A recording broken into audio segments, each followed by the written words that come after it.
Hello guys, welcome to my channel Shardul psychology and spirituality. आज हम बात करेंगे स्ट्रेस मैनेजमेंट के बारे में और बिहेवियर मॉडिफिकेशन टेक्निक्स के बारे में। जो हमारा बिहेवियर होता है उसको कैसे ठीक कर सकते हैं, चेंज कर सकते हैं। ठीक है, इस वीडियो में हम जानेंगे motivation, concentration, memory, discipline, routine, इनके कैसे रूल्स हम सेट कर सकते हैं, इनका हमारे जीवन में क्या प्रभाव पड़ता है। हालांकि इसमें से बहुत सारी चीज़ें आप लोगों को खुद ही पता होगी। रिड्यूस स्ट्रेस को रिड्यूस करके अपने लाइफ को बेहतर बनाने की कौन कौन सी ऐसे टेक्निक्स हैं, तो ये सारी चीज़ें हम आज के वीडियो में जानेंगे। Understanding and improving motivation. देखो, मोटिवेशन का मतलब एक्चुअल में होता क्या है। दो तरीके के हो सकते हैं, इनर भी हो सकता है और आउटर भी हो सकता है। ठीक है, इनर भी हो सकता है और आउटर भी हो सकता है। मतलब अगर हमें रिवॉर्ड मिले, पनिशमेंट मिले, तो ये आउटर है ना, पढ़ने के लिए हमको कोई कुछ दे रहा है। और एक आता है, एक अंदर से आता है कि नहीं यार हमें फर्स्ट आना है, टॉप करना है ना, तो वो इनर मोटिवेशन कहलाता है। तो जो इंस्ट्रिंसिक ड्राइव रहती है ना, जो एक अंदर से फोर्स आता है, वो हमें पर्सनल ग्रोथ की तरफ ले जाता है, क्योंकि हमारे अंदर से ही वो चीज़ आ रही है। हम खुद से सुबह जल्दी उठेंगे, हम डिसिप्लिन रहेंगे, ये हमें किसी के बोलने से नहीं होगा। तो ये हमारी पर्सनल ग्रोथ में सहायक होती है।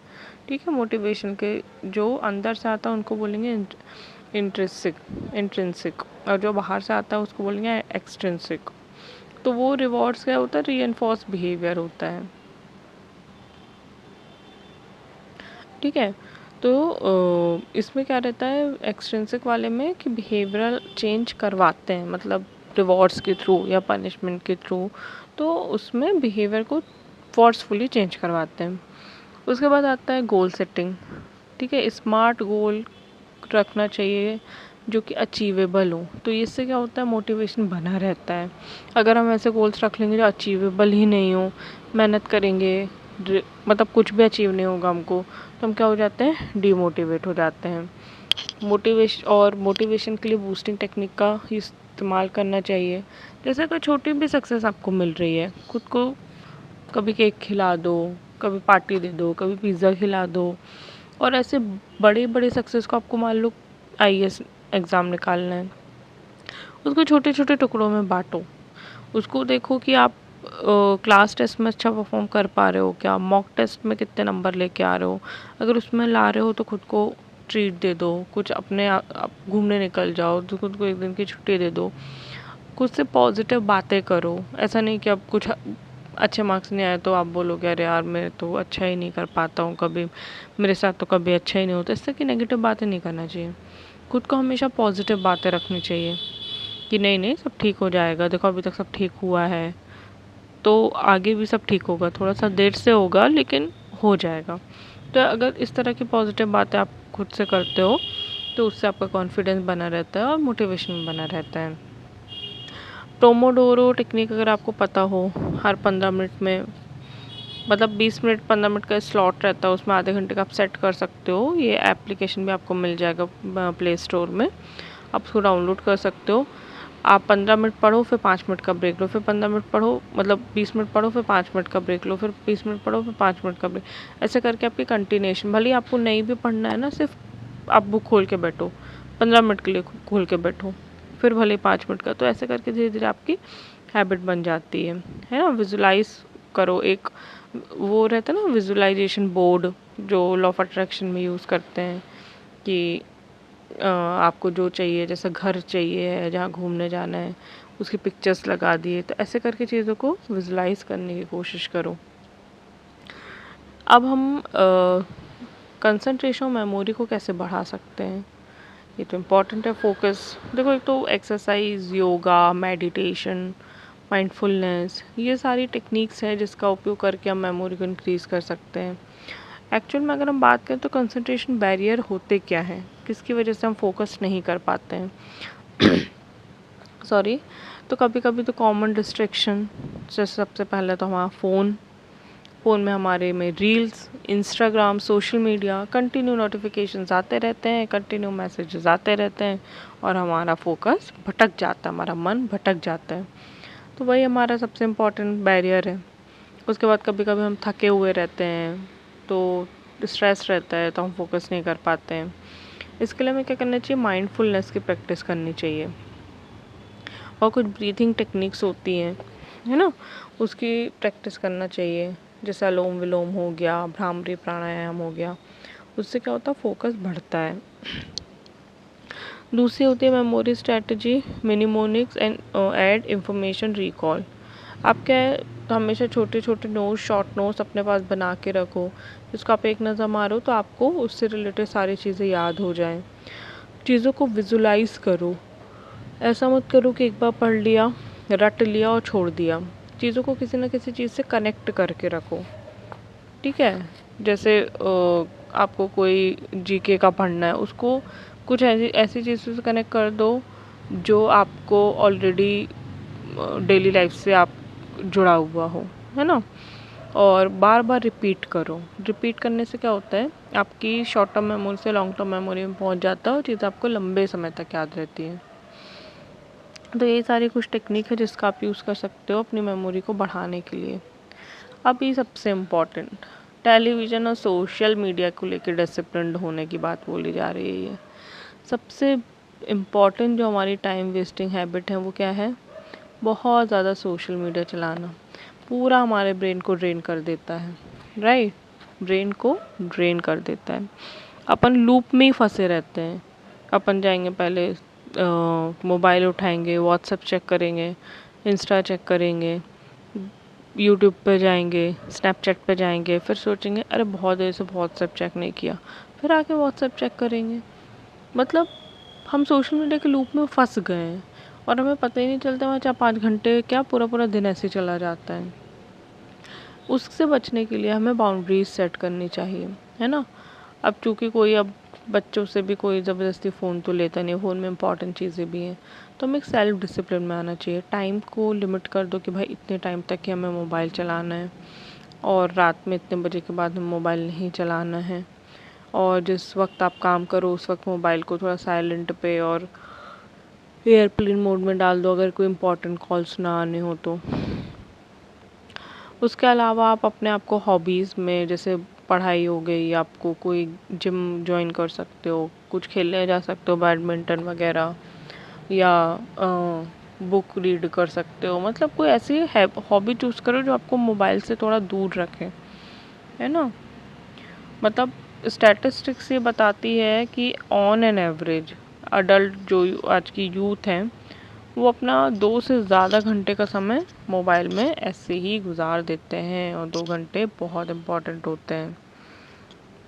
अभी अगर हम रूटीन और मैनेजमेंट की बात करें, रूटीन और मैनेजमेंट कैसा होना चाहिए, देखो स्ट्रक्चर्ड रूटीन आप फॉलो करो, अपने काम को प्रायोरिटाइज करो। टू डू लिस्ट आप बना सकते हो, ठीक है। कौन सा काम करना है पहले, कौन सा काम नहीं करना, उसको आप एक लिस्ट वाइज लिस्ट में ऐसे लिखते जाओ, जो होता जाए उसमें ऐसे ऐसे टिक मार्क करते जाओ, तो उससे आपको पता चल जाएगा कि कौन कौन से काम हो गए हैं, कौन कौन से बाकी हैं, ठीक है। और टाइम टेबल बना सकते हो, टाइम मैनेजमेंट के लिए टाइम टेबल बना सकते हो कि इतने से इतने हमें ये काम करना है। या प्रॉपर टाइम टेबल नहीं बनाना है तो आप मॉर्निंग टाइम पे हमें मेल्स वगैरह चेक करने हैं, इवनिंग टाइम पे कोई इंपॉर्टेंट प्रोजेक्ट वगैरह, या इस टाइप के मतलब टाइम स्लॉट आप डिवाइड कर सकते हो, तो उससे आपका टाइम बच जाएगा। ऑर्गेनाइजेशन टूल्स यूज़ कर सकते हो like calendar, to do list, है ना। कुछ एप्लीकेशंस होते हैं जो आपको प्लान करने में हेल्प करते हैं।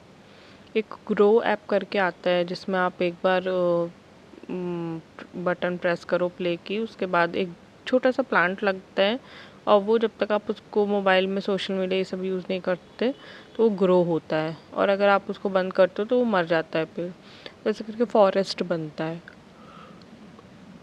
तो ये बहुत ही अच्छा एक एप्लीकेशन है कंसंट्रेशन बढ़ाने के लिए। प्रायोरिटाइजेशन, देखो ईज़नआर मैट्रिक्स क्या होता है, ईज़नआर मैट्रिक्स ये होता है कि जो काम अर्जेंट है, जिसको टाला नहीं जा सकता और इम्पॉर्टेंट भी है, उसको पहले करो, नहीं तो आपको टेंशन आएगा। जो काम इम्पॉर्टेंट है पर अर्जेंट नहीं है उसको आप शेड्यूल कर दो कि कल करते हैं, परसों करते हैं। तो इस तरीके से आप अपना टाइम मैनेज कर सकते हो।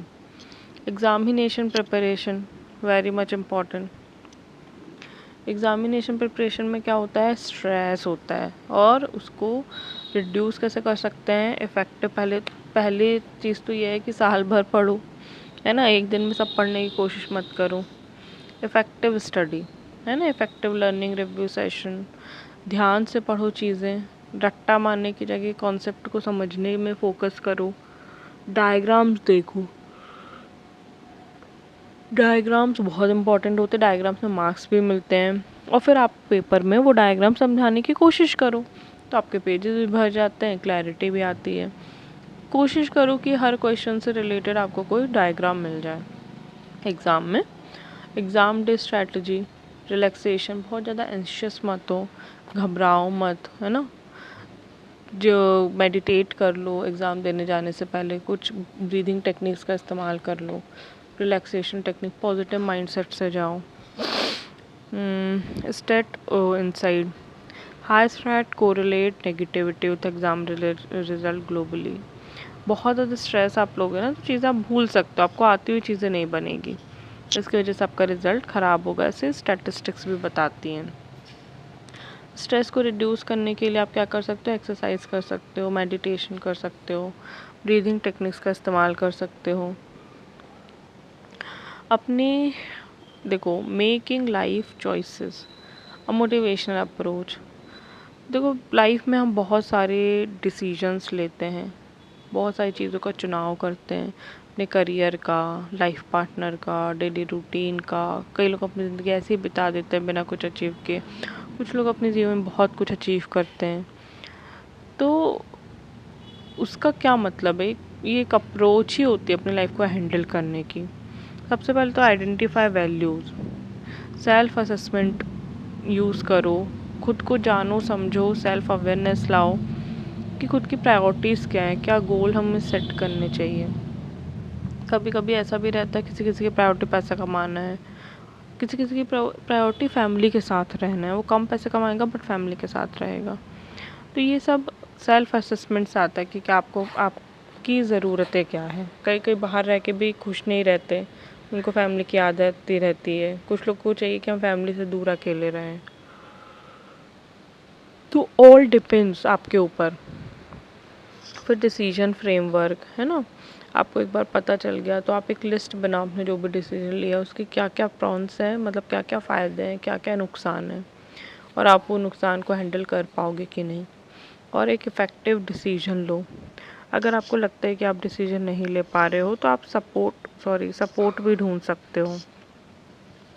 आप मेंटोर की हेल्प लो, काउंसलर की लो, दोस्तों से बात करो, है ना। इस तरीके से क्या है, एक आपका कभी कभी एक लाइफ चॉइस ना पूरी लाइफ भी बदल सकती है आपकी।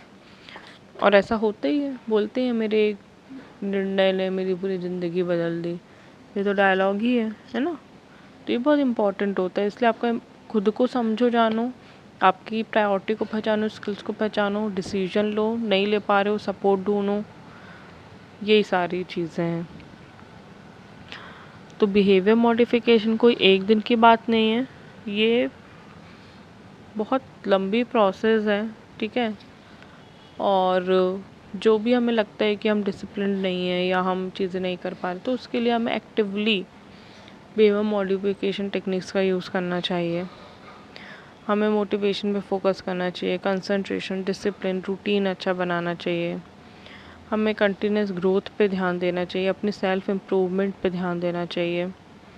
अगर आपको हेल्प की ज़रूरत है तो बहुत सारे रिसोर्सेज अवेलेबल हैं, बुक्स हो गया, वेबसाइट हो गई, सपोर्ट ग्रुप, तो इस टाइप की बहुत सारी चीज़ें हैं। तो आज के वीडियो में बस इसी बारे में था, खुद की ग्रोथ के बारे में, मोटिवेशन के बारे में, खुद की आदतें हम कैसे सुधार सकते हैं, चाहे स्ट्रेस मैनेजमेंट को लेके हो, टाइम मैनेजमेंट को लेके हो। तो आपको वीडियो कैसा लगा ये बताइएगा, कुछ आपको हेल्प चाहिए हो तो मैं अवेलेबल हूँ, आप मुझे कमेंट कर सकते हो और ईमेल भी भेज सकते हो। थैंक यू सो मच, मिलते हैं नेक्स्ट वीडियो में।